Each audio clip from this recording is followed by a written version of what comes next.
Today on Capturing Christianity, I am interviewing Dr. Gary Habermas. This is more of just a Q&A with him. Let me go ahead and pull up my scene with him.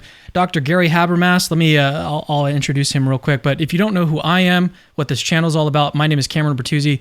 I'm from Capturing Christianity, and I'm exposing you to the intellectual side of Christian belief. And so today I've got, as I said, Dr. Gary Habermas. He's the author or co-author of over 40 books and 100 articles and reviews in journals and magazines. In the last 16 years, he has given over 1,500 lectures in about 100 universities, seminaries, and colleges. He holds a PhD in history and philosophy of religion from Michigan State University, as well as an MA in philosophical theology from the University of Detroit. He currently acts as Distinguished Research Professor and Chair in the Department of Philosophy and Theology at Liberty University, where he has taught for the past 30 years.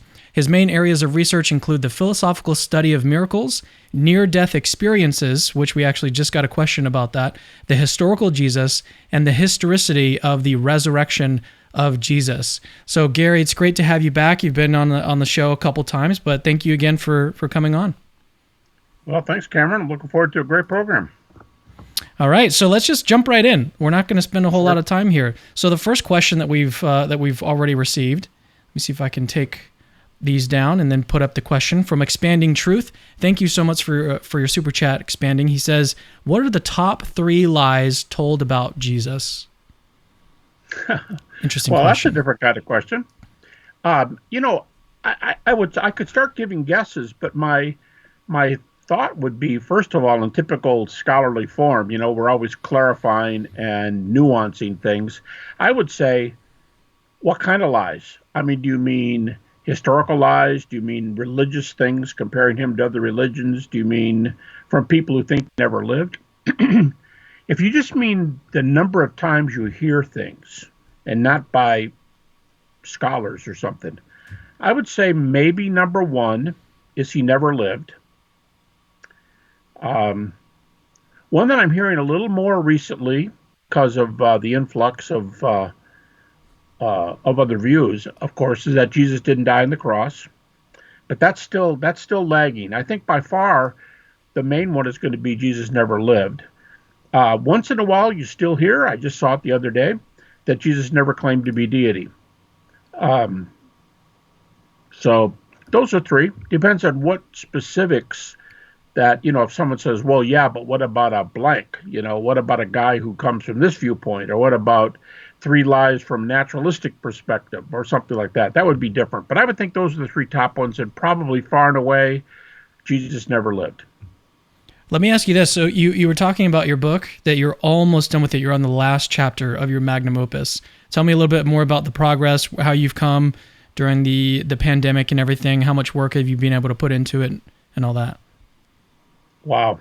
I am getting very close to the 7-year mark. And it's a lot of work. 5,000 pages. Actually over that easily, in the neighborhood of 5,500 pages. So wow, long. Now here's a caveat. I hope to finish the last chapter this week, but so people say, well, when's this thing going to be out? In 2 months? I'm thinking, no, that's not how publishing works. First of all, I'm going to have to go through and edit it. And if you think about 5,000 pages, it's going to take a year to edit. Then I'm thinking about maybe the best way to start bringing it out. And maybe what I do is not edit in the order I wrote, but to edit in the order of what I think would go in the first volume, what I think would go in the second volume, and so on, and maybe get the early stuff published while I'm working on the second things, because I'm obviously not a printer and publisher and proofreader, so they could be doing that while I'm doing something else. I mean, I've got a teaching assistant he's been my assistant since 2013. He's got a PhD in both his master's and PhD he did on the resurrection, and he's editing one of the documents that's already written, and it'll be a book by itself, and it's about 1,500 pages long. So that's just one of the volumes. So we're hard at work on it. Yeah, what were you saying? How many interviews have you done in since the time of the pandemic? Was it 100? Just since the pandemic, I'd have to stop and think, but it's got to be over 75 and less than 100. So I'd say between 75 and 100 just since the first week in March. That is amazing. Doing a whole It lot of is. work there. It's amazing. Well, it is, and that keeps you from getting the manuscript. But the way I look at it, Cameron, is there's virtually nothing besides belief itself and our commitment to our Lord. There's nothing else ministry-wise more important to me than just ministry, just being available Yeah. to people. And you have one of the most watched programs. I've been on a bunch of programs here recently. One of the programs I was on, very well known one, they count, and they get over 210,000 downloads a week. Wow. Now, I don't know how that sounds to you, but that sounds incredible to me. That's a lot. Yeah. And so, in other words, my point is that's a chance to affect a lot of people with what for me is anywhere for an hour to this time an hour and a half of my time. That's fantastic payback and being able to help. So that to me is why I do this. All right, well, let's get to another question from the audience. And so many people are sending in super chats. I have a feeling that we're going to have a lot of these to get through, so I'm really excited. So Josh asks, how do we know that near-death experiences aren't a delusionary experience brought forth by the devil used to lead people to universalism away from Christ? Okay. Increasingly, I just respond to questions like that. I know Mike Lacone and I both do this. We'll just go, yeah, okay, so what's the issue? Like just getting people to think. Strangely enough, I just did an interview yesterday, and I got that question. And I haven't had that question for a long time. But, okay, so this person, I'm guessing Josh is assuming that they happen, and they seem to indicate an afterlife.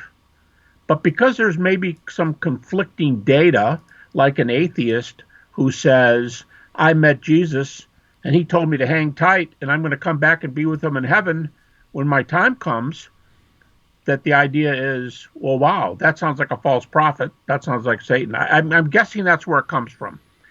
And just to take, I guess we'll get the other one. How do we know that everybody having good experiences, but they're not Christians? That one would be another one if you have a little lull in the action. But just to answer the satanic one, I would give several responses. Number one, we talk all the time about something being judged by its fruit. And the fruit of near-death experiences, somebody can say, well, yeah, but it's leading people to universalism. I'd say, number one, only if you draw false conclusions from them. That's one response. Secondly, while many people may be saying, wow, maybe there's hope for me and I can live forever and not be a Christian, what about those who become Christians? A number of people have become Christians and have written and published major things. I mean, we're talking about skeptics. What about that? Another major response for me is the satanic element alone is, what kind of data do we have? If the data are really strong, and if Satan presumably is not able to raise the dead, I guess that's part of this question too. If Satan doesn't have any power to raise somebody from the dead, is Satan giving them experiences when some of the researchers are saying these shouldn't be called near-death experiences anymore, they should be called post-death experiences, because the problem is the argument is the person's dead for a few hours. Now, why we call them near-death experiences on that definition is because they come back from it. So they're alive right now. But for a while, they were dead for all intent and purposes. Does Satan have the power to raise the dead? I think that's another issue. But I think the main reason that pushes people to that kind of view is the conflicting kind of evidence. And I hope we can get into that. But I don't think that should push anybody in that direction, because I don't think it's the kind of information that's derogatory to Christianity. Okay, here's another super chat from Jack Mirko. He sent in $100 super chat. Thank you so much. This is amazing. It's going to be put all of this to use. So thank you so much for sending this. He says, "Hi, Dr. Gary Habermas. Just wanted to say how thankful I am for your work on the resurrection and your talk about doubt. You've made a huge impact on my walk with Christ. I was curious if you've heard of any new near-death experience stories. P.S. Hope the money helps your ministry, Cameron. God bless." Thank you so much, Jack. Yeah, that really is neat. News stories. Okay, here's an issue. Yes, I've gotten a few, but I haven't been pursuing it lately because I want to finish this magnum opus. So people are sending them to me, and I have publications to read. And you know what I do? I put them on my desktop, and I'll say, corroborated NDE, and it's sitting there looking at me on my desktop. And another corroborated, because the people who send them to me, I regard very highly. One of them was a prominent professor of philosophy at a major university. And because I know him, and because I know he's very good, and because I know he thinks the account is highly evidenced, I'm looking forward to it. But there it sits on my desktop, and I've not opened it.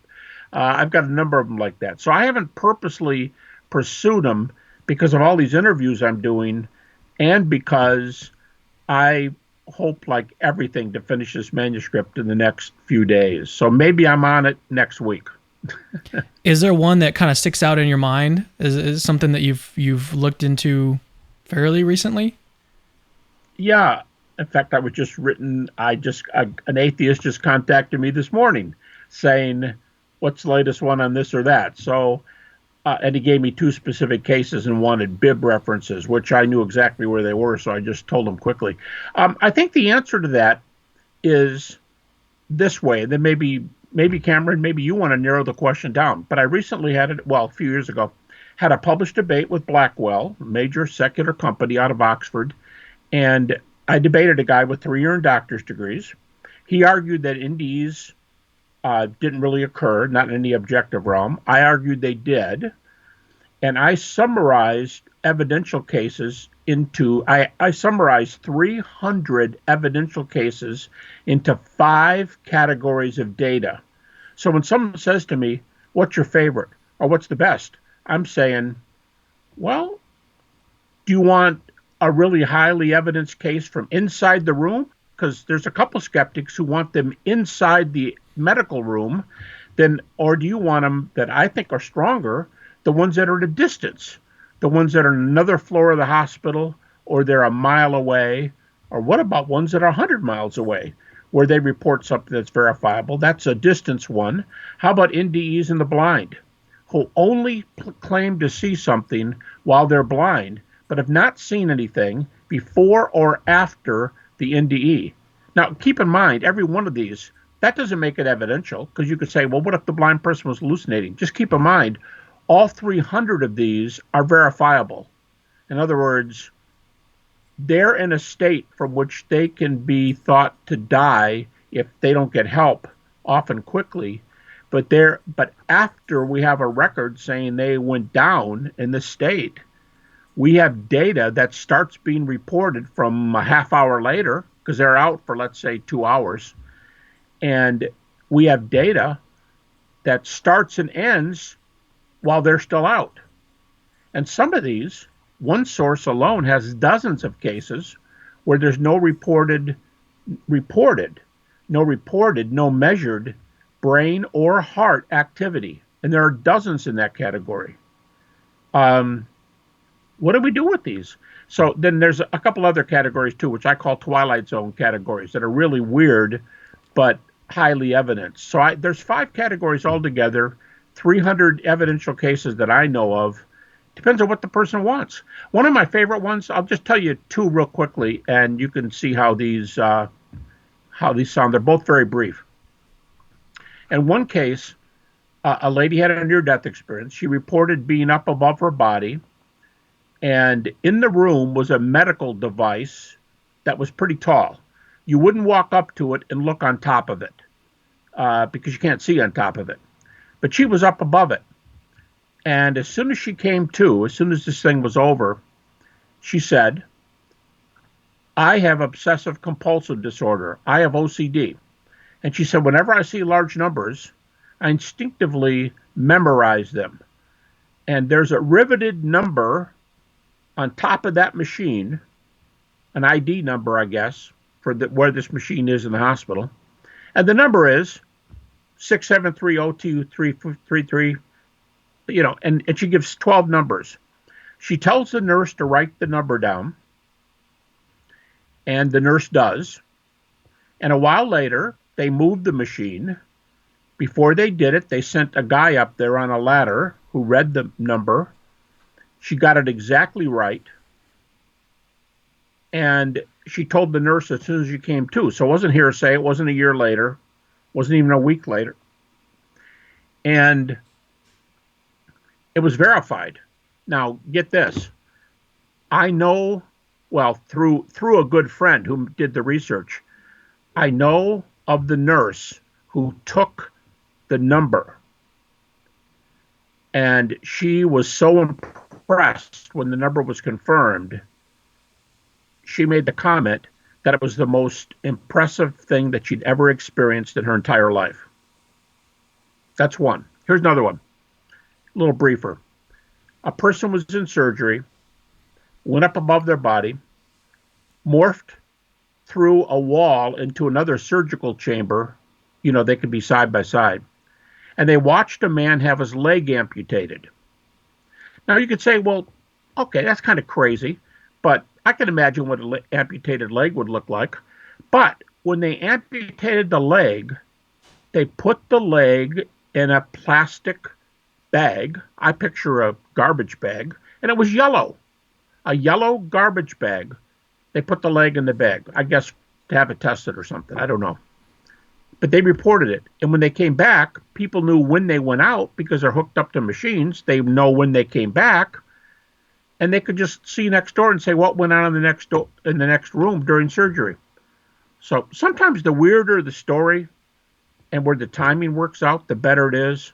But there are many, many, many of there. That's one from inside the room, 12 digits. Mm-hmm. That's one from outside the room, the next room over. And there's many, many, many like it.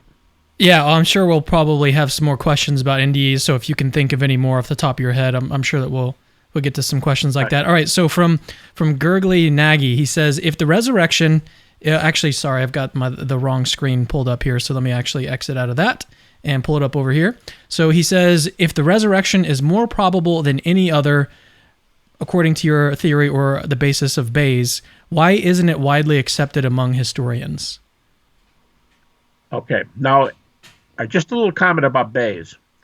If you're going to say where the Bayes accounts, I don't, I understand and report the Bayes formula sometime, but the guys that really spend the time on it, Richard Swinburne and Tim McGrew. Well, I'll take both the McGrews. Yeah, they did their essay. I was talking to Tim McGrew just recently, and I said, "What don't you like about Swinburne?"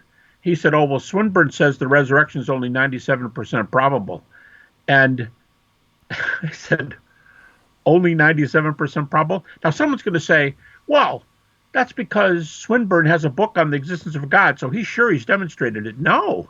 On Bayes' theorem, he starts with 50-50 for God. 50-50 for God gets 97 for resurrection. So I said to Tim McGrew, I said, "Why don't you like Swinburne's?" He said, "His number is way too low." Okay, I know Tim pretty well. I said, "Tim, 97 is too low?" He said, "Yeah, it should be 99.99999." I said, "How do you get that?" And he went on and explained it to me. He said, "Just recently," he said, "I was in England and I met with Richard Swinburne and I explained why his theory should be more than that." And that's the Bayes part of it. So, well, by the way, what you just said, the conference, they had a conference on the resurrection probability in the resurrection. That is currently available on YouTube, everyone. So you can search for it. It was put on by Callum Miller and maybe one other person, but there's a whole thing. Actually, let me do this. I'll include a link in the description of this video or the first comment in the video, so that way you can just click it and go to it immediately. But you can search it, find it pretty easily by just searching like probability and the resurrection. You'd be able to find that conference.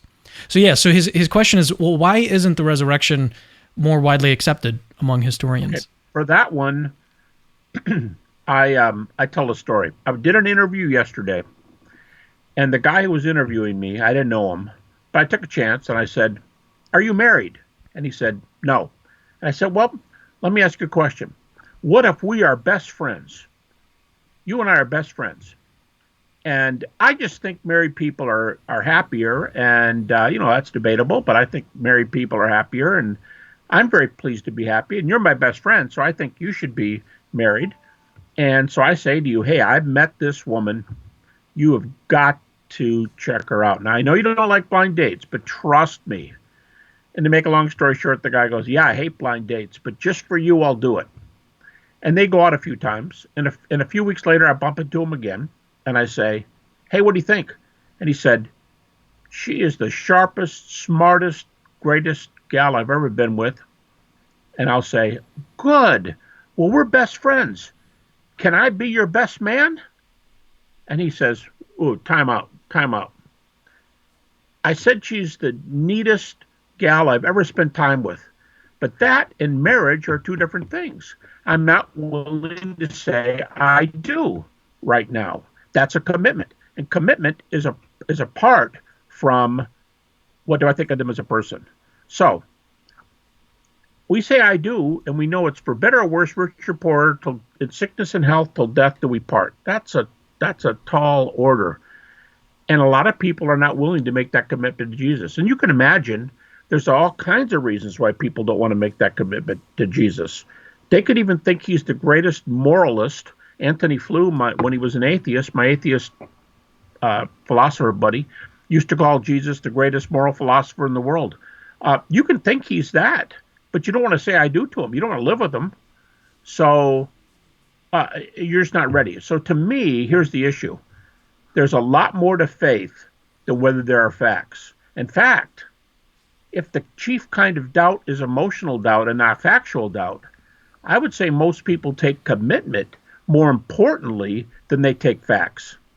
Facts are important, but doing what I want to do, having free will, say it however you want to, it's more important to them, and they're not ready to say I do to Jesus. I think that's what I would say to my quote-unquote best friend.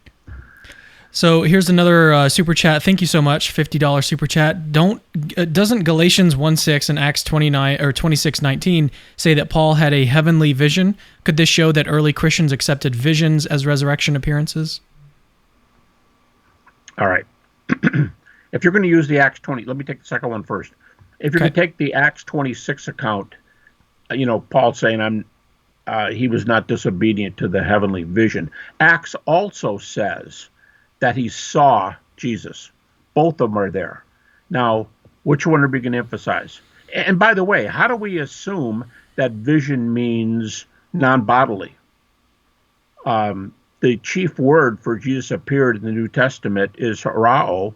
The word is actually used more for sight than it is for non-physical sight.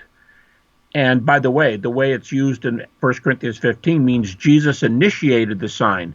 So how would I know that why do I jump the gun and say that's got to be a disembodied vision? That doesn't follow at all. Secondly, now you got the other question there about Galatians 1:16. I'm working on a chapter right now. My last chapter that I'm writing for the Magnum opus is on Paul's view of the resurrection body. And there are a bunch of great arguments for Paul believing Jesus appeared to him in a real body. So much so that skeptics like Dale Allison, skeptics love Dale Allison because he's a very creative, skeptical thinker. He's also a good friend. But Dale says in his book, Resurrecting Jesus, he says, one thing I'm sure of, Jesus appeared to his disciples after he died by crucifixion.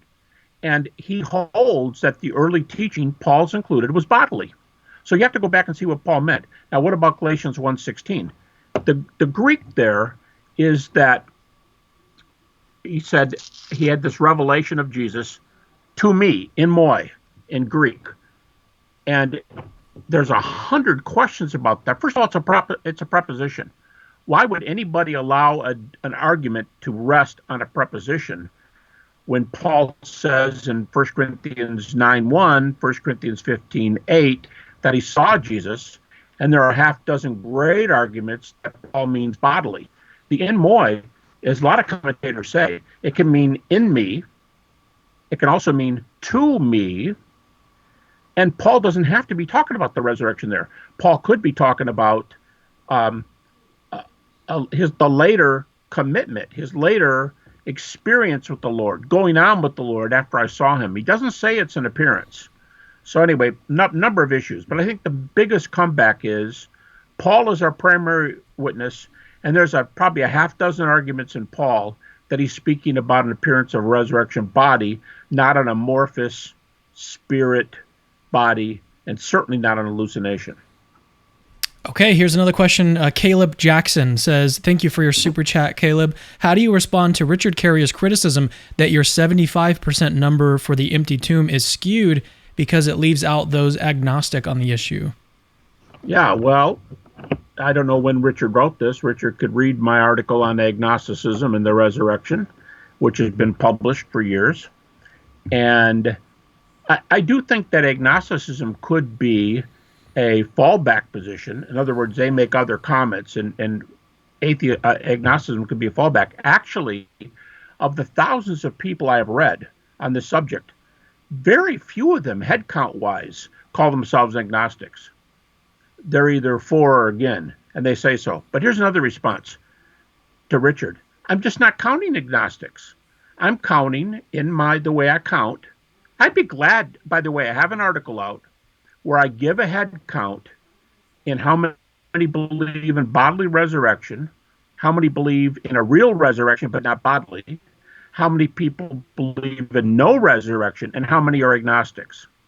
That article has been published by a secular press, and the minority view is the agnostic view. It's the one with the least votes. But at any rate, I also explained there's a sense in which I'm interested in those people who say yes or no to get a head count. If they say yes, no, or maybe, okay, I included maybe in that one published list. But in other lists, I'm only putting the yeses against the nos. And by the way, I'm not the only one that gives that 75%. Others have said this. There have been studies of the empty tomb. One scholar more than one scholar done dissertations on this subject and said that figure is about correct. That's about the number that allow the empty tomb from the data alone. All right, here's another question from Joshua Anderson. Thank you for your super chat. Josh, he says, most scholars believe Moses, Abraham, Solomon, and Joshua were mythological. How should this affect how we read the New Testament? And how should we interpret Jesus' sayings on these figures? Well, first of all, I am not an Old Testament scholar, Joshua, but I would wonder about your word most. At any rate, we can debate about that. But here's my bottom line: we're not going to solve it by head count anyway. But we have to talk about the data, and I don't study the data for them. But if you were to say what difference did it make, let me play a little game with you. When I go out and do lectures, and someone says, well, all right, the resurrection looks pretty good. Swinburne says 97. The McGrews say 99 on Bayes' theorem without prejudicing it for God's existence. That's pretty strong. But what do you think about the genocide passages in the Old Testament? Or, like this question, what do you say about these people who never lived? All right, the next part of this question is not my answer. It's not what I'm going to say, but I do think the response will stand up. And it goes like this. Even if the Bible turned out not to be inspired, and even if the Bible turns out, let's just take the New Testament. Let's say the New Testament is reliable. My teaching assistant, I've made a comment, he has a PhD. He gives a lecture on 13 ways to show the New Testament is reliable. Let's say it's reliable, but it's not inspired. And let's say we've got some worse problems with the Old Testament, genocide, Joshua, whatever you want to do. There's a sense in which I'm going to respond like this.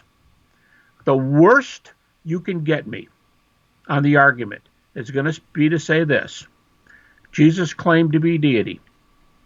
He died by crucifixion. He was dead as dead can be. He was raised from the dead and appeared. dead men don't do much. So if Jesus was raised from the dead, I think the thesis that he was acted upon by God makes the most sense. You can disagree, but I think it makes the most sense. And if God raised him, it was to confirm his message, not to disconfirm his message, especially given the fact that no other founder of a religion is even believed by his Orthodox followers to be raised from the dead. Okay, so if all you have is the deity, death, resurrection of Jesus, that is what we call the gospel. And by saying I do to Jesus, there's two sides of the gospel: who Jesus is, what he claimed, and are you willing to say I do? So back to my illustration of meeting a man or a woman or whatever, meeting somebody who's just the best person ever, you're not married until you say I do. All right, if someone's willing to say I do to Jesus to be legally married, they're making a commitment to him. And if that's all I know, so now I've said I do to a person who claimed to be the Son of God, who gave evidence of that, maybe the most moral person who ever lived, died, was raised from the dead. And if you pushed me to say, no, I don't know what I'm going to say right now about this or that in the Old Testament, or this or that in the New Testament, but if all I know is the gospel, guess what? That puts me in the yellow brick road. I'm marching toward the Emerald City. And if I'm wrong about one of my periphery beliefs, I'm not saying the Bible's periphery, but if I'm wrong about one of my non-gospel beliefs, guess what? There's eternity to study. I can go ask Paul what he thinks about Joshua. I can go ask Joshua what he thinks about Joshua. I can find out these things later. So what I'm saying is, I think we should major on the major. And for Christianity, it's deity, death, the resurrection of Jesus. And what are you going to do about it? That's the key. We call that the gospel. Okay, question from Gina M. What do you think is the cleverest alternative theory to the resurrection, and why do you think it's not compelling? Okay, well, that's good. I'll tell you what I wouldn't do. I would agree with Bart Ehrman. Now, how's that? I would agree with Bart Ehrman that I'm not going to put forward one of the naturalistic theories. They've been shot full of holes. And in Bart Ehrman's book on, I call it the Red Book, because he got so many of them, How Did Jesus Become God? He says, I'm no longer going to take naturalistic theories. He says, I'm not going to pick one, because he said, when I was an evangelical, he said, I'll tell you what's going to happen. You're going to get me in a corner. I'm not going to be able to explain my way out. But since I picked that theory, I'm going to look stupid if I change my mind. So I think I'll just keep my mouth shut and say miracles don't happen, a la David Hume. Okay, so I won't take a naturalistic theory. I think the one that I could, by the way, I used to debate Christians. When I went through my period of doubt, I debated Christians who made some very angry at me. One time, a guy and I who later became friends when we played chess together, but he didn't like me at the time. He told me I was filled with 7 demons for disbelieving the Bible. And this was in a rough part of the country. Only 7? So, only 7. 7. I don't know. He's probably copying off, that extended portion in Mark. The last 12 verses say that Mary had 7 demons cast out of her. I guess he thought I was like Mary Magdalene. I don't know. But, and I thought to myself, because I was in a rough part of town, I thought, all right, which is worse? 7 demons or a fight? 7 demons or a fight?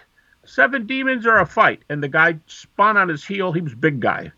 And he turned and walked away from me. And I thought, I guess I'll take the 7 demons. And that was over.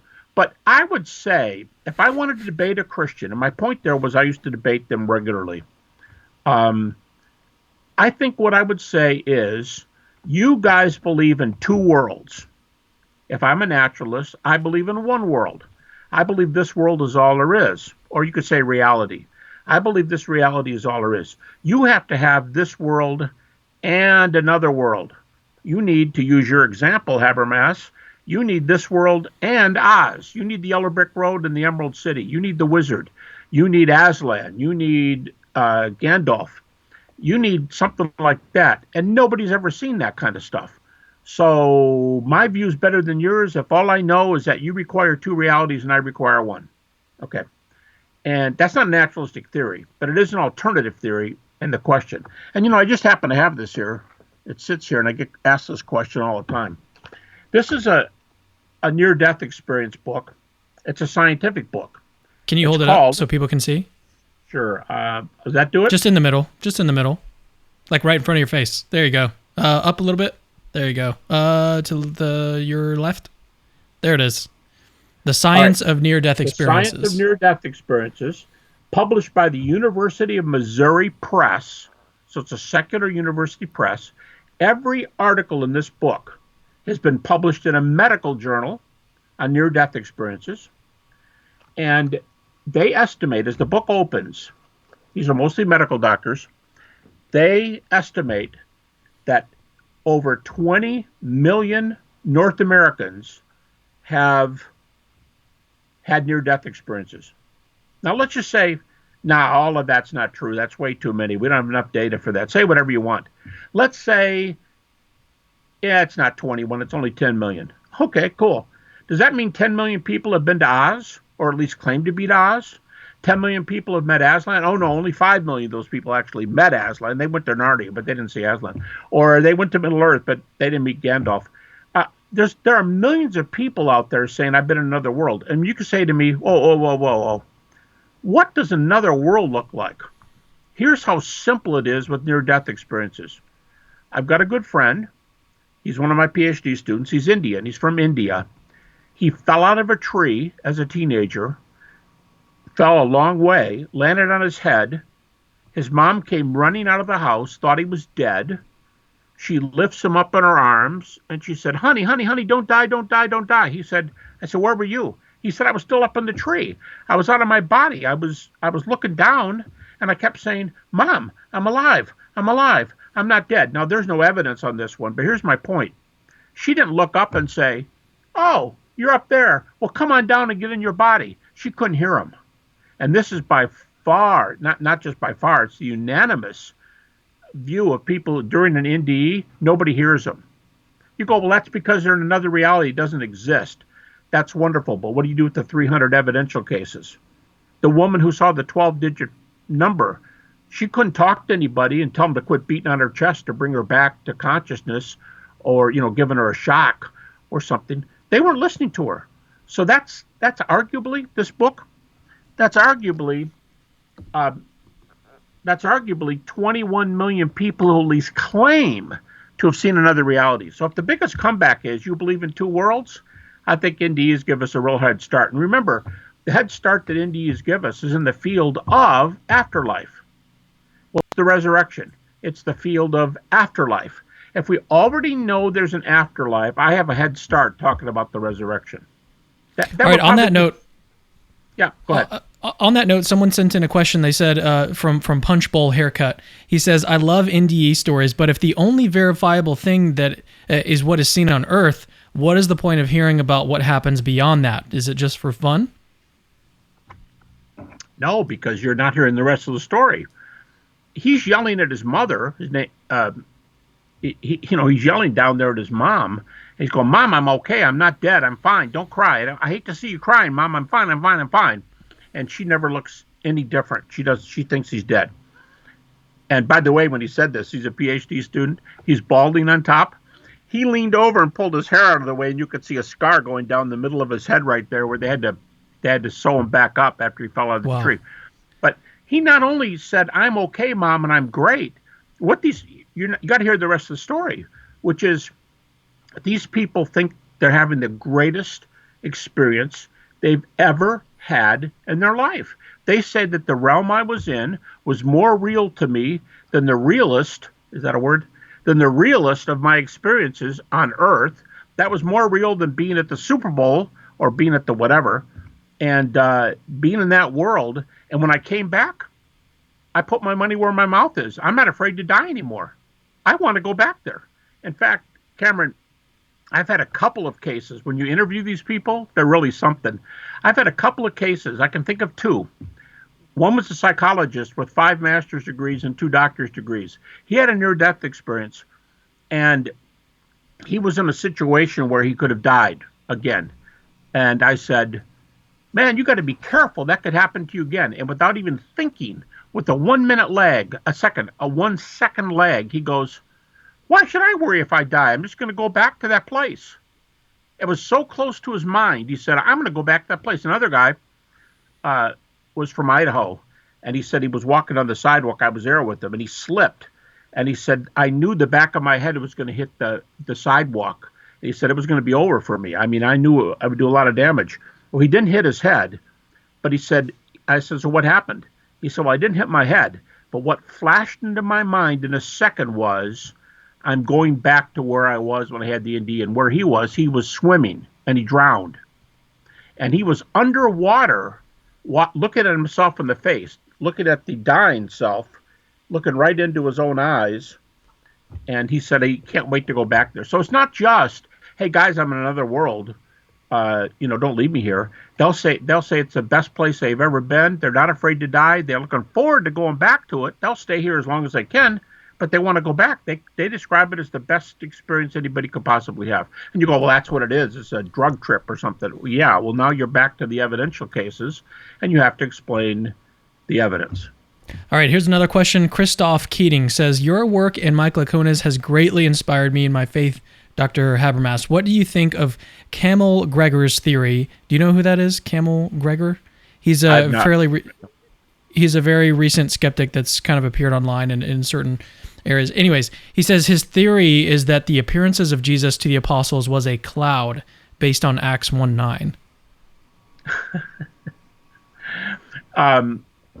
Cameron, I think that you know who this guy is, Gregor. I've heard of him. I haven't. I think I watched maybe part of one. Presence? Is he a typical online presence, or is he some certified New Testament scholar or something? No, I think he's actually working on getting a PhD. In I'm not sure. I don't have all the details about Camel. You want it to be a relevant field for a guy to comment. Yeah, right. But that word in Acts 1:9 is the word for is in the ascension. And it says he was taken up in a cloud. All right. So if a person, one thing that kills me is when critics, and I'm not saying that's Christoph's position, but what kills me is when they use verses that they like from the New Testament, and when you come back with counter evidence, everything's garbage that you use. But the things they use are wonderful because they're good. How many of the appearances have clouds in them? And by the way, that's an ascension there, not the appearance proper. But it doesn't say Jesus was a cloud. It says he was taken up until a cloud took him out of their sight.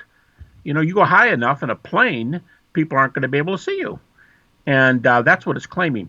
But you have to go back and look at the text and the evidence for the fact, I already mentioned it, the evidence for the fact that Paul believed bodily appearances, that by the way, that 1 Corinthians 9:1, am I not an apostle? Have I not seen the Lord? It's the normal word for sight. It's the normal word, and it was enough to take him away from persecuting Christians and changing the life around. And we do have first century source for Paul's martyrdom. So to me, that comment makes absolutely no sense at all. If you're going to take all the appearances and all the verses, one of them says cloud, and then you're going to say, at least the way the question is being asked, that it was a cloud as opposed to taken up into a cloud, that is to make it a subjective experience. So I want to know how 500 people in the earliest evidential account, how there's three groups there, the 12 apostles, a larger group called all the apostles, and the 500.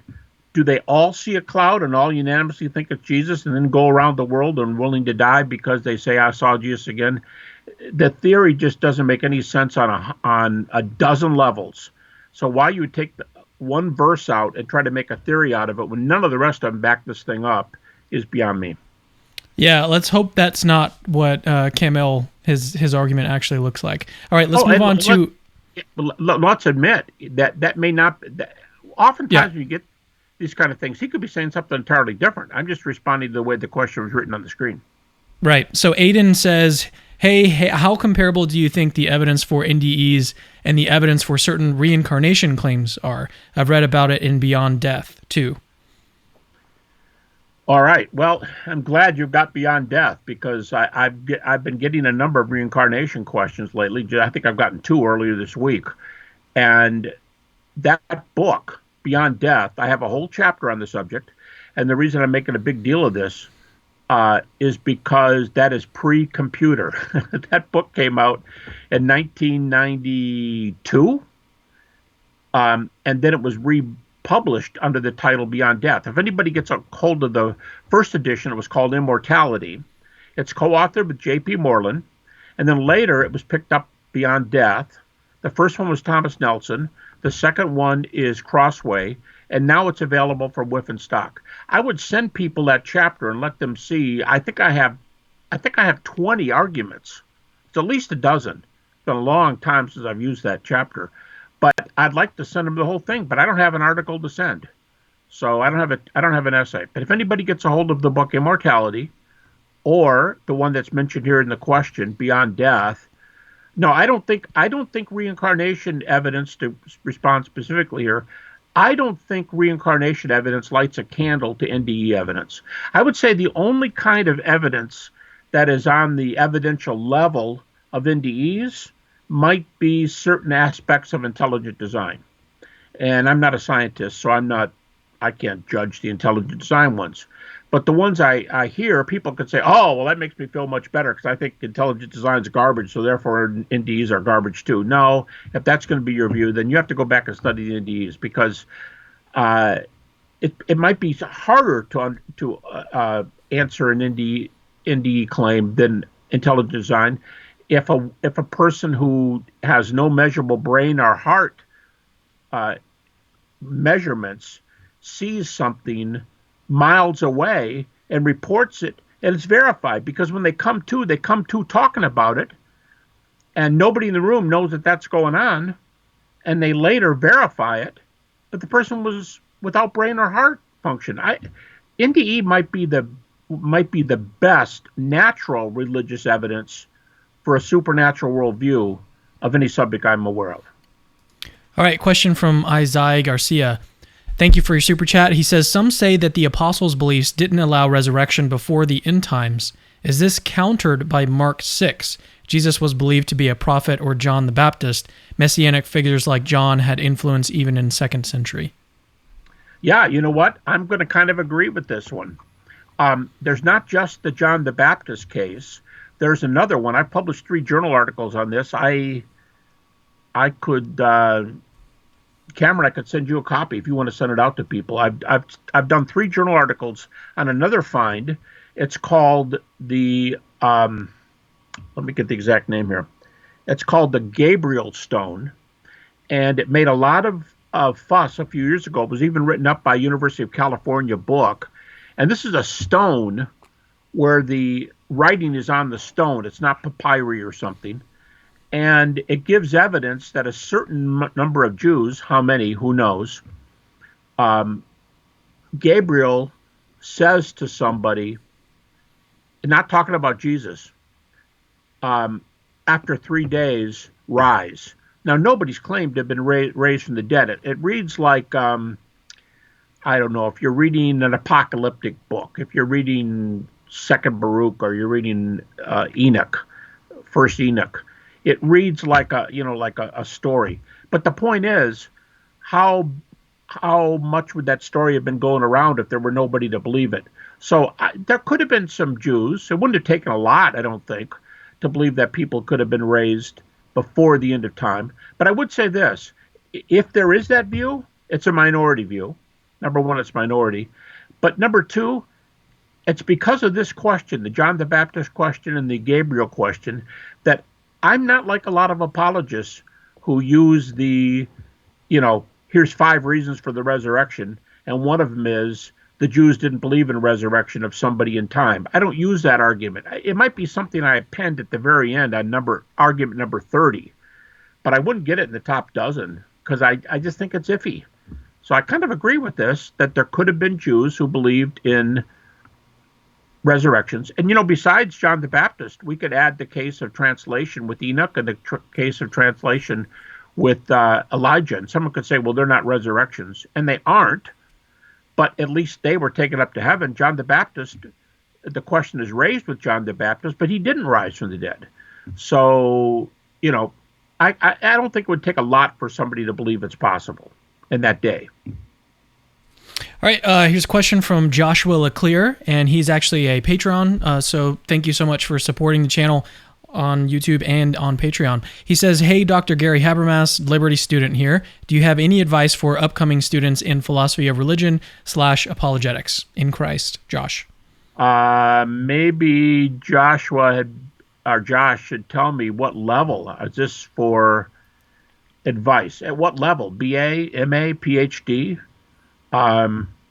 I'll just take it right to the top. If someone's got a BA and or an MA, especially with the thesis, in a relevant area, something that's going to put you in the queue with people who are applying for these things, sure, apply for a PhD in apologetics and run with it. And somebody might be saying, oh, now you're recruiting for Liberty. Well, I would. I think Liberty has an excellent program. We have an accredited PhD, both regionally accredited and ATS accredited PhD in theology and apologetics.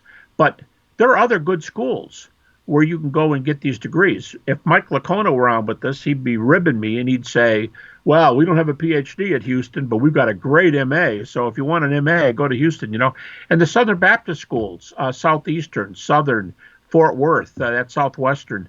The major Southern Baptist schools have PhDs in philosophy of religion / apologetics. So it doesn't have to be Liberty, but yeah, I would recommend Liberty and say Liberty's great right now. We have a large number of PhD students in this area, I think close to 100. And we've graduated something like 35 or 40. We've only been around for 10 years in this program. So that's my advice. Do your preparation at the BA level. If you're too late, you're past the BA, then make up for it and do the right preparation at the MA and do a thesis and hope somebody will take you into a PhD. If you can afford the money, apply to several schools at one time, because somebody might refuse you and somebody else might accept you. And then keep working on it until you're done. Yeah, that's good advice. All right, from Sentinel Apologetics, he says, have you read Heiser's work Unseen Realm and Reversing Hermann, since he deeply engages Second Temple theology in defense of New Testament historicity of Jesus? Yeah, I know Heiser, and he's a great scholar. I don't interact with him because he's dealing with Second Temple studies, and that's not an area that I'm enough conversant with resurrection to talk about those areas. But you know what? I've seen these lectures that Heiser gives on line. And I'd like to know what he says about like the unseen world. And man, when I get done writing this, big magnum opus, I can settle down and read whatever I want. I'd like to know what he says about those realms, because he's got some things to say about Jewish views. I listened to a little bit of one of his lectures just days ago, and I'd like to hear him on this topic. I just couldn't sit there and give you the 10 major ideas he's trying to get across, but he's a good enough scholar that I think the things he's doing deserve to be said and deserve to be entertained. Yeah, Heiser's great. He's been on the show before too, and we have plans to have him on again. So Keenan Truffin says, why did the early Christians not worship around the tomb in our sources if Jesus' resurrection was physical and the tomb was known by everyone? Well, I think the point about worshiping around the tomb, by the way, that's another one like John the Baptist question. You might find a couple of Christians who celebrated the tomb, and then it's only going to be a hop, skip, and a jump before somebody called celebrating worship. But I think what they're getting at here is they celebrated around tombs where the body was still there. Like you got that one account in Old Testament times where a person is healed by touching the bones of a dead. It's kind of it's kind of sounds like an occultic kind of thing. But what I mean is, that's because there were power. They believed there were power in the bones. Or you got the case in Acts where they wanted to touch the apostles' garment to be healed. But in both those cases, Jesus was not bones and he was not in a tomb, so there's no reason to be standing there. Secondly, he wasn't walking around, so you couldn't grab his garment to be healed. He's just not there. So that takes the oomph out of going there and having a tea party and celebrating. And by the way, the garden tomb, so-called in Jerusalem, not to dash anybody's hopes, but most scholars don't answer the question of where Jesus' tomb was. If they do, they usually favor the Holy Sepulchre inside Jerusalem. But the one out there in the garden where you can go and sit and have a cup of tea is almost assuredly not the tomb of Jesus. So that wouldn't be the place. And you can't get inside the in the one in the Holy Sepulchre because it's blocked off until appropriate times of the year. So, but, the early story on that one is that a few hundred years after Jesus, they built a church over the site of the grave. Do you call that, it's not worship, but you call that like celebrating his resurrection? I think the line gets kind of thin here. I wouldn't use this as an argument for the resurrection, but I think that's the distinction they made. There was no body there, so why are we here? An empty tomb. Jesus was here for a few hours, but why are we here? I'll just say something real provocative, and maybe somebody wants to pick up on it, maybe someone doesn't. If you want to see something that's provocative, take a look at the Shroud of Turin. I think the shroud is evidential enough that you could look at the shroud instead of going and sitting in front of a tomb. So that's my thought there. Yeah, I interviewed John Bergeron, who has some interesting thoughts about the Shroud of Turin. Do you mean my Joe Bergeron, my co-author? Yes. The medical doctor. He and I did an article together on hallucination and other psychiatric theories for resurrection. Yeah, Joe's got a whole book on crucifixion. Matter of fact, I think I wrote the foreword for it. But he's a great guy, and he's got some great stuff to say. He's one of the guys. He just got cited. I just sent him the article. A major article just came out on death by crucifixion. I mean, it was like done in another country apparently, because somebody said to me, we wouldn't allow these things to be done in our medical schools, but they cut up cadavers apparently and showed you where the nail goes in, and there were cutaways on cadavers. But Joe was mentioned in the article as having a good article on this, and so I sent it to him right away, and he said, he's the one that told me. He said, I don't know. I'm not sure this could be done in America, but we don't know where it was done. So, all right, here's a question from Oscar. Will there be a breakdown of historians that have written a statement of faith that requires them to affirm the historicity or inerrancy of the Bible? Now, Cameron, what do you think? Does that mean? It seems to me that they're trying to be cheeky. They're trying to say, these people, you're not counting these agnostics in your account of how many historians accept the empty tomb. So when are you going to make when are you going to put out like a report, a breakdown of all the historians that had to sign a statement of faith to affirm the history of the Bible? Okay, to show their bias. That's the way that I took it. I took it as somebody who would put the resurrection on the level of inerrancy, and I was going to go after that, and I was going to say, depending on which way they're going. If it's the other one, notice inerrancy is misspelled too, unless you did that, Cameron. Nope. I would say they're not on the same level. I mean, British, those who claim that as doctrines, those who are British evangelicals, generally, there's a growing group now from Cambridge and elsewhere who believe in inerrancy. But for the longest time, F.F. Bruce, John Stott, to my knowledge, didn't believe in inerrancy. I don't know any definition of faith which says you have to believe in the inerrancy of the Bible. But the historicity of Jesus, okay. Now, if it's a cheeky one and someone's going, what about people who, do they have to affirm these sorts of things? No, they don't have to have a statement of faith at all. And I've already said enough that if somebody were pushing me and said, what do you say about Joshua? What do you say about genocide in the Old Testament? What do you say about this? I'd say, hey, can we stay on topic here? Let's do deity, death, resurrection, saying I do, getting on the yellow brick road and marching toward the Emerald City. Let's just stay there. Go, what if I prove that other stuff wrong? I'd say we didn't prove the resurrection wrong, and that's what gets you on the yellow brick road. So unless you want to go after the resurrection, inerrancy has nothing to do with it. As Frank Turek says a lot, Frank says, inerrancy is a conclusion of an argument, not a premise in the argument. And a lot of people don't accept it and can get there anyway, treating the New Testament as an historical book.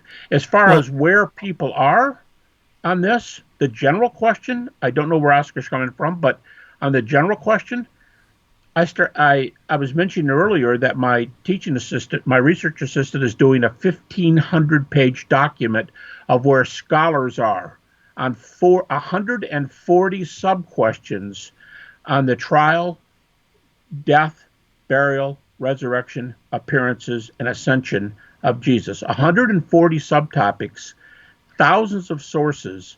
The source is 1,500 pages. I don't argue with the guys. I simply, almost without exception, I simply report their opinions. So if the general question is, are you just going to talk about all you losers who believe, I'm not saying that's what he's saying, but if that's the other way to take the question, are you only going to report what a bunch of Christians say? I'm going to say, well, wait till a 1,500-page document, and you'll find out where John Dominic Crossan is, where Marcus Borg was before he passed away, Garrett Ludeman, Bart Ehrman, and so on and so on. I do not give a preference. In fact, actually, I give a preference in that 1,500 pages. I give the skeptical views first before I give the more toward the believing views, because I want people to notice that if virtually everyone writing in the field says X, Y, Z, and the people writing in the field include atheists, agnostics, Jewish non-Christian New Testament scholars, or from another faith, but they're going to admit these points, I think that's noteworthy, and I do report all of that. All right, here's a question from Alexander Panton, and it's just this: is saying "I do" to Christ salvific? Okay, great question.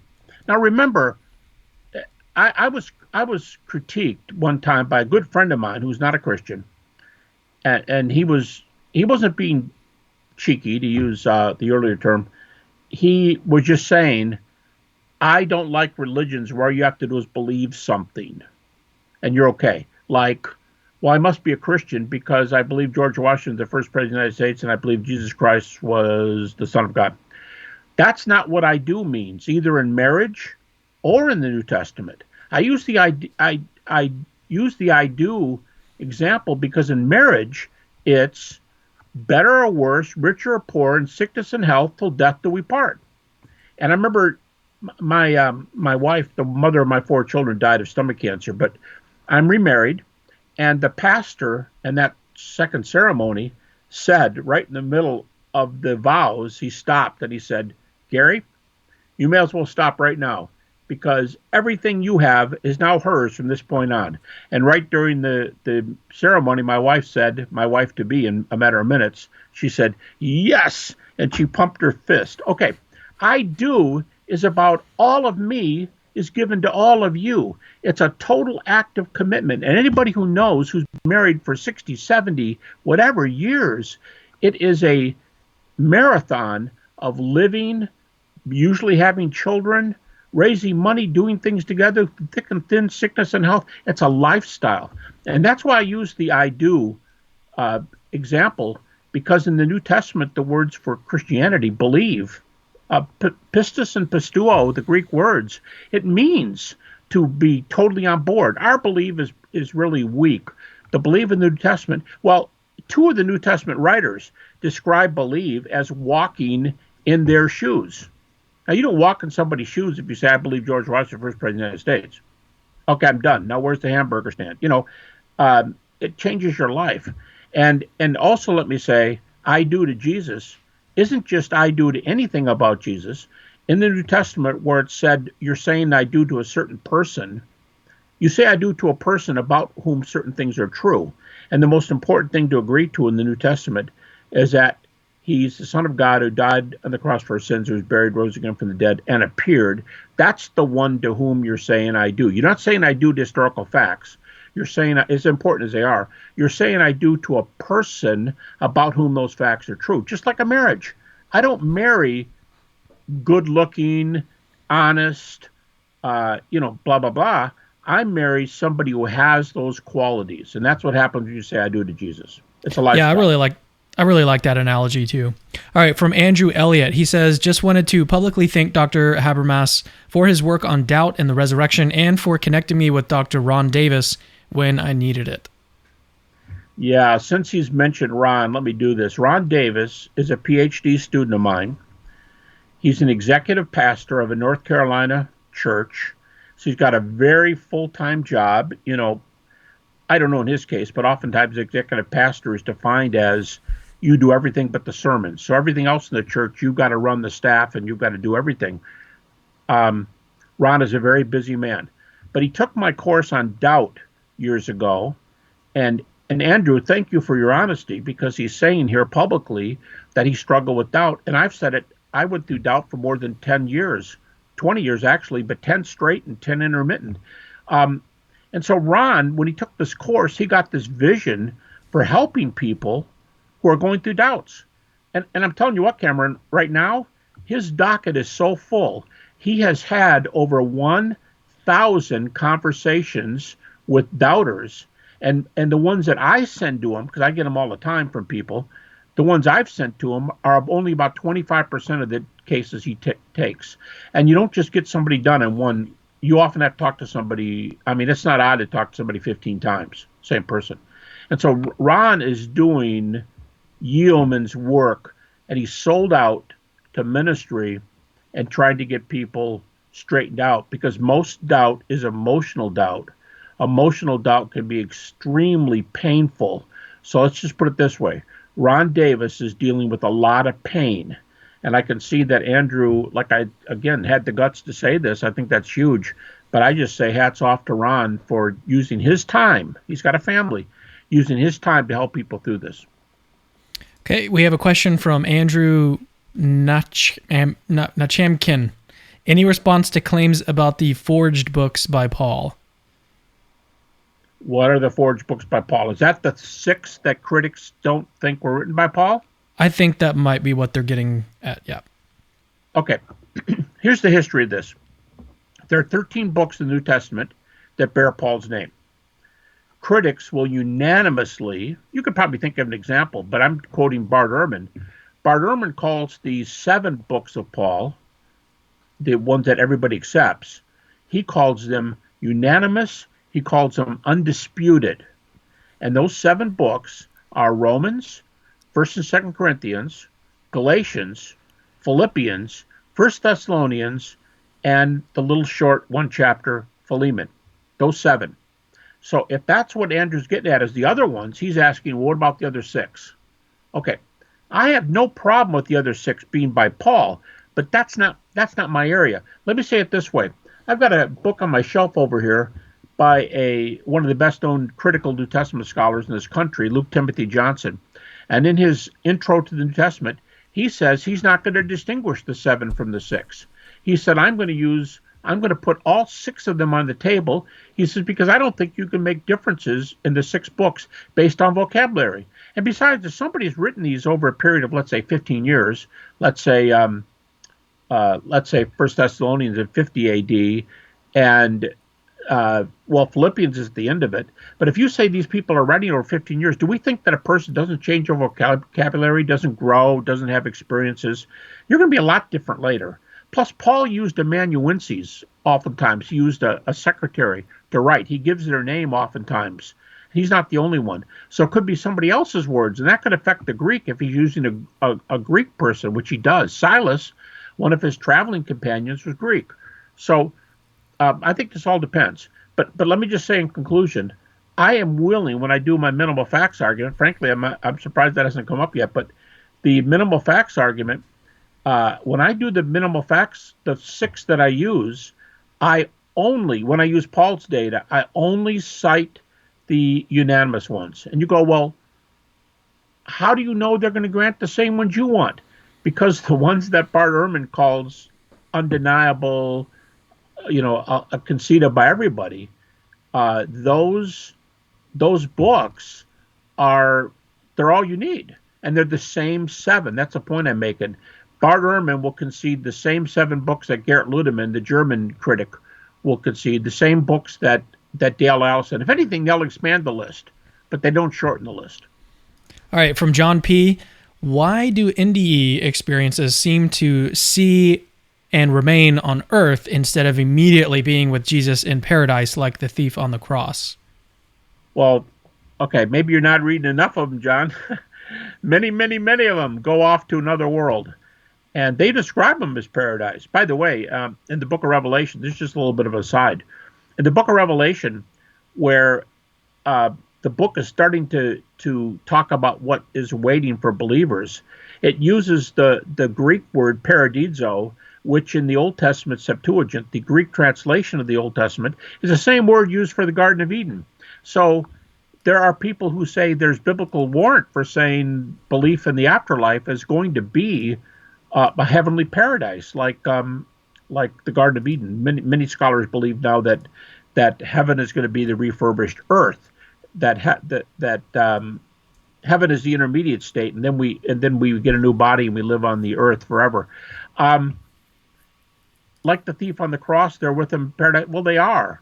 That happens. I can only report what NDEers say, and what they're going to say is usually the longer, if there's a little rule of thumb, the longer your NDE goes on, you're more likely to go whipping away to another world. For the first part, you sit there and yell at I don't mean scream at him, but you're telling the doctor, lay off, don't pound me in the chest anymore, I'm happy, give it up, walk away from me, tell your family member, Mom, I'm fine, husband or wife, I'm fine, and then they start going off, as apparently the implication is they get more and more dead, if that's the way you can describe it, closer to final death. So they do describe paradise-like states. But the problem is, John, I don't have data.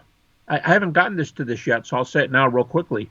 When people say, I'm an atheist and I met Jesus and he said I'd come back there one day and be with him, or you say, well, Hindus see Shiva and Muslims and Jews see angels and Christians see Jesus, how come everybody's different? That's those interpretations of supernatural figures they see. That's their interpretation. Oh, no, mine said his name was Jesus. That's still your interpretation. You're giving me an experience that you had, and we got to know that yours is right. But you don't have any way to tell me that you were in Jesus' presence. See, by the way, about 20% of all NDEs are hell cases, or at least what you might call, they don't always use the word hell, but they're distressing NDEs, and everything's described, all the way from being chased by zombies to lakes of fire. They're not nice. And you go, well, are you going to let the knife cut both ways? Are you going to say there's no evidence for the hell NDEs? Yeah, I am, because there's no evidence that they saw demons or zombies or hell cases, or that Jesus told them they're coming back in 20 years. That'd be very nice. Well, how do you know they're in those realms? I'm only telling you what the testimonies say. But when I'm getting data that they get from real people that we can check out in the real world. That's why we talk so much about the real world, because that's where the data are. All right, so this is an interesting question, and we'll see what you have to say about it. He says, Trump promotes and protects Christianity. Why isn't the church more pro-Trump? The left is anti-Christian. Okay, I'm not sure. Is the supposition there that conservatives are increasingly moving away from Trump? Because that is what's happening. I just saw a poll yesterday that evangelicals are less likely to vote for Trump today than they were in 2016. So if that's what the question is, and I don't know if it's pro-Trump and Trump pro-Christian as much as it is they prefer Trump's policies over other policies, and Trump wants votes. In other words, we do things and go along with things that better support our opinions. It doesn't require that the Christians who are voting for Trump are pro-Trump. It doesn't require that those who don't vote for him are anti-Trump. That voting is just different. But if that's all it means, I did see a poll yesterday that said that evangelicals are less likely to vote for Trump than they were before, and that's a problem for Trump right now. That's what I understand. All right, so here's a question from Janard. He says, can you ask what Dr. Gary Habermas thinks about Paulogia's theory? Paulogia, he's a atheist YouTuber, and he's got a pretty decent-sized following. I think he's got a few thousand more than we do right now. And his theory, if I have it correctly, is that only Peter and Paul had experiences of Jesus. So he avoids any kind of like group hallucinations. Sure he does. He kind of gets out of that, yeah. Sure he does.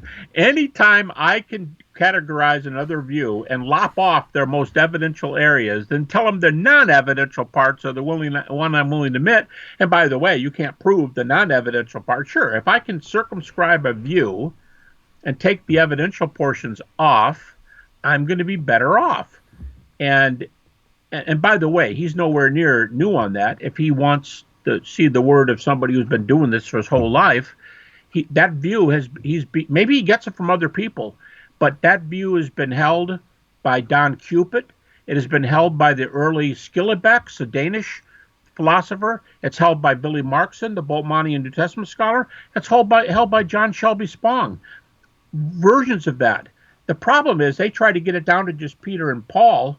But you know what? That same list in 1 Corinthians 15, which we also haven't talked about, why it's so early, but 1 Corinthians 15 is unanimous. Well, unanimous is too strong. The consensus New Testament view, even by skeptics, the consensus New Testament view is that creed was formulated probably, let me just use Bart Ehrman, that creed and others like it, a number of them, Bart Ehrman gives lists of them, it was probably in existence in Jerusalem, possibly from the apostles, and in existence before Paul was on his way to Damascus. In other words, it's very, very early. Jimmy D.G. Dunn just died a few days ago. Very, very sad. He argues in his book, Remembering Jesus, that creed could date from months after the crucifixion of Jesus. That's the early. Okay, why am I making a big deal of 1 Corinthians 15, 3 and following? Because in that list of appearances, there's 3 group appearances. So I would want to know what Paul Agia says. Why does he take Paul and Peter out of that list? And by the way, Paul adds his name to the list. But why does he take Peter and Paul out of this? There's also James. Why does he leave those in? I said it wrong. Why does he leave those in and take the 3 group appearances out? The appearance to the 12, the appearance to all the apostles, the group to 500. You know why?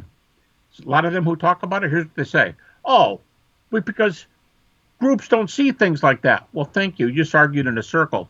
The same data, they're going to say that Peter and James and Paul claimed to see the risen Jesus, are going to say that they were appeared. The most heavily evidenced appearance is to the 12 apostles. That's the one with the best evidence. So why is he leaving out the appearance to the 12 when it's the best? And why is he trying to pick ones that are not evidenced as well? And, and then it's divide and conquer, right? You divide these into little pieces, and then you go after the little pieces and say they're not pieces at all. I don't think there's much of that theory. And the guys that I listed, only one of them still alive, as far as I know, of the 4 guys I listed. The theory's not popular anymore. And the theory's not popular because it's been blown out of the water by critics. And you go, yeah, you're critics, people who teach at Liberty. No, people like Dale Allison, people like Bart Ehrman, people who get into the data, they're going to say the theory doesn't make any sense. He could say it to his group if he wants to, but that's not what the critics are saying today. It's kind of like cherry picking. It is cherry picking. That's a great word. In fact, I think Bart Ehrman calls those views cherry picking views. You know what he calls them? This is neat. He calls them the hermeneutics of convenience. I love it. That's Bart Ehrman. He says you don't like something, you ignore something. You like it, you make a big deal of it. And of course, you only like things that really don't go against you, and now you can take it down to size. I love that. A hermeneutic of convenience. Yeah, that's pretty good. All right, so meow. For those who don't know, Bart Ehrman's an atheist New Testament scholar, so I'm not quoting my colleague here at the university. I think he's agnostic, technically, or officially. Well, actually, if he's changed his view real recently, but I've seen a statement of him where he says, I'm atheist on some issues and agnostic on other issues. Interesting. So, Interesting. At any rate, he tells you straight out, he says, I am not a Christian. So yeah, that's right. Okay, here is Meow's question. Regarding NDEs, have you read philosopher Broad's 2003 Immortal Remains or philosopher Saduth's 2016 Philosophical Critique of Empirical Arguments for Postmortem Survival, in depth on NDEs and other evidence? Yeah. Now, it's interesting that these two are being put together because Broad's book and Saduth's book are doing 2 different things. But my critique is going to be, I'll take the tougher one, sort of theory. Um, for me, Well, he's going to argue. explain to me what that is. Who is this guy, Sudith? Okay, he's going to have a theory. It's been a while since I've looked at it, but my memory of it is he's going to criticize. Basically, it's a criticism of induction versus deduction, and induction not being the best kinds of evidence. And if you want a deductive case, you need to follow these kind of criteria and not take the weaker ones that you're taking, because after all, a person who says I saw something, and it could be hearsay, it could be lying, it could be this, but if I have an objective case and so on. Okay, but a theory that says objective data, even if somebody were to concede that deduction is a better argument than induction. Now, you don't have to concede that, because if you take a syllogism, all men are mortal, Socrates is a man, therefore Socrates is mortal. If you call that a deductive argument proven being by a syllogism, all those premises are inductive. So you have to use the inductive premises to get to a deductive argument. But if your claim is deductive stronger, I may or may not admit that, depending on what you're talking about. But science is inductive. Virtually all of science, not all, but virtually all of science is inductive, and you make a probabilistic case. Let's use the one we did earlier.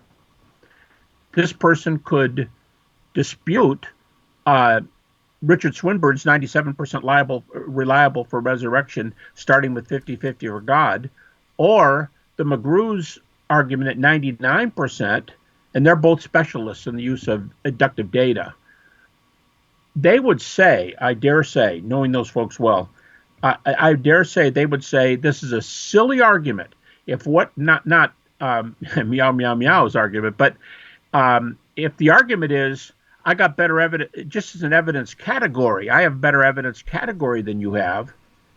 First of all, that's open to debate. But the second one is science is based on induction. If you have 300 evidenced arguments for NDEs, all I can tell you is this: if I'm an atheist and I read these inductive cases for NDEs, take Bertrand Russell, a famous atheist last generation, who said the two key views for atheism are no God and no afterlife.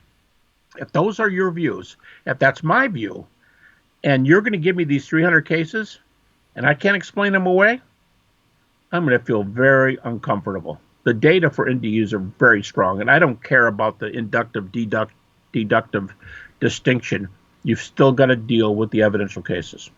All right, here's a question from Billy Bob Yell. He says, would Dr. Habermas be interested in doing more debates on the resurrection, perhaps even on capturing Christianity? I'd love to see him debate Bart Ehrman or Pelagia. Okay, in general, I won't say I've stopped doing debates, because for somebody who gets very tired of debates, I end up being in the middle of them. But I have had written or spoken, I'd have to go back and count, 40 or 50 debates. Many of them have been published, including 3 against Anthony Flew, the best-known atheist philosopher of his generation. I steer away from debates, and let me tell you why. First of all, especially the technical debates, because the technical debates, by technical, I don't mean technical data. I mean, like, you get 20 minutes, you get 10 minutes, you get a rebuttal, usually people walk away when I read those comments and they go, they didn't even talk to each other. They didn't even answer the same questions. So that's just a small complaint. One of my major problems with debates is I'm doing a lot of research for one event. And what if I told the person, because this is serious, what if I could write a book in the same time it takes me to prepare for this debate? I started out the beginning of this broadcast saying I'm really interested in ministry. I'm really interested, and the reason I take 800 interviews is because with an interview in just an hour, I can talk to, well, I had one of those Tron services come back to me and say several million people heard this series of lectures I gave on TV, actually tuned into it. If I can do that with just a few hours, why would I spend 5 months reviewing for a debate? To me, it's not commensurate in outlay of time. And if somebody says, "Oh, well, you just don't want to debate or you're running away from it," I'll say, "You read my books and you tell me if I'm running away from it, because I've done more research on the resurrection, I think I could say, than anybody." All right, here's a question. Or this isn't a question. It's just a nice comment. He's from Eric T. Trolt. Does this name ring a bell? His name is, yes, it's Tetrault. Tetrault. Yes. He says, Yes. let me read it out loud. He says, please, please, please say hello from me, Eric Tetrault from Montreal. Dr. Habermas was my old teacher and hockey coach at Liberty. That's cool. Yeah. Hockey coach. This is fantastic. For 9 years, I was the head ice hockey coach at Liberty. You can tell that's back in the days when I wasn't writing Magnum opus. I don't know if that's plural. But Eric was my goal. Was one of my goalies for a while, and he's a French-Canadian goalie. And since then, he just started writing to me recently and telling me he's doing really well in the Lord, and that just made me feel really well. But yeah, I remember meeting at the big arena here, 1 hour from here, at a big, I don't know, it seats 15,000 people, and not that many were there for our games. But we had games, and we were ranked in the nation the last 3 years in a row. And Eric played goalie for the end of my time coaching. So yeah, I love hockey. All right, here's a comment from Elijah Burrell. He says, Gary Habermas, thank you. You helped me discover the evidence for Christianity, and now I'm studying apologetics. Excellent. Elijah, I appreciate that, because like I said, it's about ministry, and if it met some needs or answered some doubts or got you on the path to talking to others, I'm more than pleased. Thank you. All right, here's this is probably one of the last questions we'll take for the night. Meow, meow, meow again. He says, follow up, how do you rule out Super-psi, living agent PSI, LAP? And there's a lot of acronyms here, so you're going to have to explain some of these. He says, Broad uses crippling complexity, albeit mostly in mediumship, but Saduth thinks LAP is just as likely as survival for NDEs. Oh my gosh, this is the most acronyms I've ever seen in a comment on YouTube. Yeah. Explain what he's saying. For just answering the question here, Super-psi, living agent. Boy, I'll be glad to get into this, but I don't know how far you want me to get into this, Cameron. These are theories in parapsychology, and they're arguing that either living persons can affect living persons, and neither one is dead, or super-psi might be, I don't want to say like the superheroes in movies where they can, throw fire out their fingertips and do credible things. But it's a theory that says there are people who can read tarot cards or predict what's going to come over in a pile. It's ESP stuff. And they have mind powers other people don't know, and they show in a laboratory that they can hit these things in a number of cases, and so on and so on. And then they're going to argue that some of these, notice the reference to mediumship, they're going to argue that some of these are more preferable to other theories. And of course, when these people are saying this kind of stuff, if they're naturalists, and I don't have any idea if these people are, I don't know about their personal views, but if I can take a lesser view, of course I'm going to take a lesser view. If I don't like your view, I'll take a lesser view. Yep.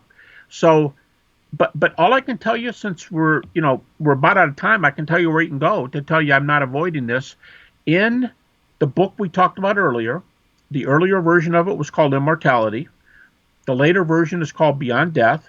J.P. Moreland is my co-author. It was published consecutively by Thomas Nelson, then by Crossway, and now by Whiff and Stock.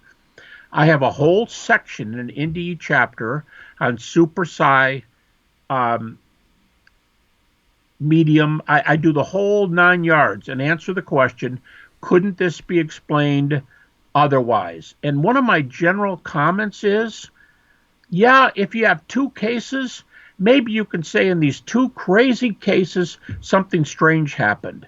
When you have 300, and let's say 100 of them are pretty evidential, when you keep getting them, but you don't know anybody like this living, would have all these powers, but you're going to say they just happen to come up, and they've got evidence for being somewhere else. And by the way, there's a whole category of near-death experiences which we have not discussed, but they don't deal with things 20, 30 minutes, 2 hours from now.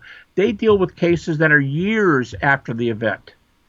I'm just going to say a person can, I'm in print on this, so I can't wiggle out of it. You can check those 2 books, and I think it's the second of the 3 chapters on NDEs.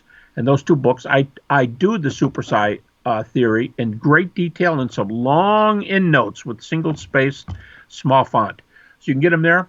But I do not think these things are up to answering the type of detail. And by the way, as time goes on and we get more specialized, keeping people alive, more and more NDE data are developing. And I do not know how you're not going to be able to go with the afterlife hypothesis. That's my view. All right. Well, that's going to do it for today. Thank you so much, Dr. Habermas, for coming back on Capturing Christianity. It's great to have you here. How can people get in touch with you if they'd like to learn more about your work or possibly even connect with you? Now that's scary, because if that's going to involve emails, yeah, you were saying that's part of that's most of your day right now is just responding to emails. I take 3 hours a day during emails, and I'm not exaggerating. 78 hours a week every week and 3 hours a day. What is that? 21 hours a week on email, and they scare me. If somebody wants to write a very brief question, I mean I'm a 2-finger typer. How's that for 5,400 pages? Goodness. I type with 2 fingers. Okay. If I can answer it in 2 lines, I'm more likely going to send something to you than if you send me one of those ones. I've had a guy recently who's arguing one of these very theories we're discussing. He has sent me, he's a good guy, okay, I'm not criticizing him, but he has sent me 10 pages of small font, single-spaced, backing up arguments. I don't have time to read a book before I can answer an email. So I'm not, you go, well, you're just trying to get out of it. No, you start doing 3 hours of email a day and tell me if you want 100 more. Yeah, so my email, it's on my website. Not on my website, but on Liberty's website. They can get it. And if they can ask a question in 2 lines, and I can get out of it, and here's another thing, as I'm sure you're aware of, Cameron, if they don't come back and say, oh, hey, thanks for that, I got 3 more questions. Yeah, please. Yeah.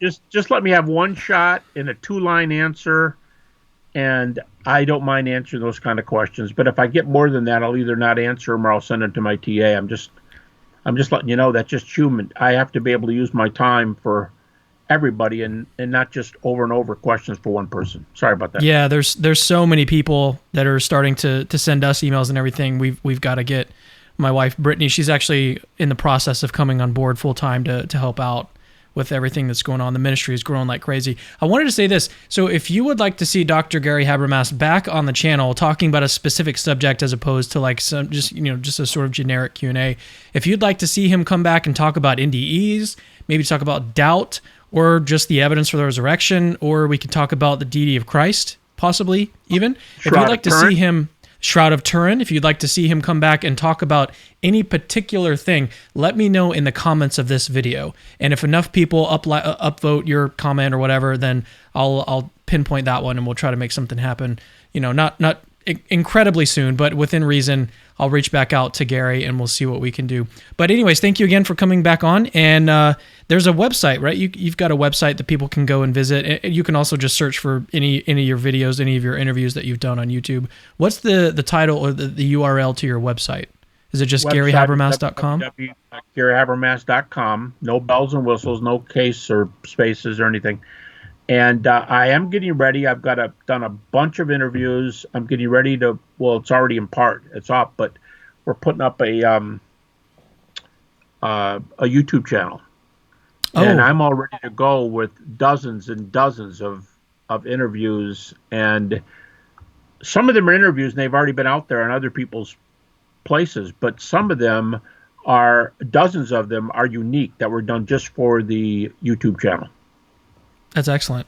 All right. Well, thanks again for coming back on, and we will see you guys soon. Let me actually, I'll talk to the audience real quick. So if you're enjoying this content and you would like to see more of it and you want to make sure that this kind of stuff stays on YouTube, Christians are doing this kind of thing, apologetics and giving responses and giving answers and arguments for Christianity, then the way that you can support this channel is by going to patreon.com/capturing Christianity. You can support the channel for about $5 a month or more. And if you support the channel at $5 a month, you gain access to a really, really cool Facebook group called the Bereans. My wife was actually criticizing me last night for not saying this correctly. Maybe Gary knows. What's the right way to pronounce Berean? Is it Bereans? There it is, Bereans. Well, you can join the Bereans by becoming a patron of $5 or more a month. We have some really cool discussions in there. I share some behind-the-scene things that are happening. I just had a conversation with Stephen Woodford today about the debate that we're currently in the middle of, and so we were throwing around some ideas about that. So there's tons of things that are going on, and you can join it and support this ministry by going to patreon.com/capturingchristianity. Thank you guys for watching. We'll see you later. Until next time.